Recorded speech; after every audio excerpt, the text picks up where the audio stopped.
আসসালামু আলাইকুম। সবাই কেমন আছেন? আশা করি সবাই অনেক ভালো আছেন। আলহামদুলিল্লাহ, আমিও ভালো আছি। আমাদের সমাজে কিছু কিছু মানুষ রয়েছে যারা মোহর সম্পর্কে বোঝে না, অর্থাৎ মোহর কাকে বলে, মোহর কি জিনিস। কোনো সময় দেখা যায় মোহর তাদের বুঝে আসে না যে মোহরটা কি জিনিস।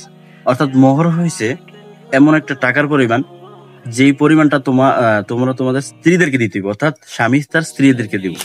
অর্থাৎ মোহর একটা টাকার পরিমাণ, যেরকম আগেকালে দেওয়া হতো 10 দিরহাম, যেটাকে এখনকার সময় প্রায় 3,000 টাকার উপরে আসে। 3,000 টাকার উপরে একটা মোহর আসে, ওই জিনিসটাকে মোহর বলে।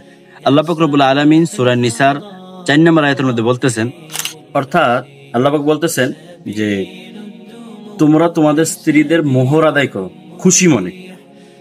যদি তারা তাদের নিজের অংশ থেকে কিছু ছেড়ে দেয়, তাহলে তুমি নিতে পারো, তাহলে তুমি ভোগ করতে পারো।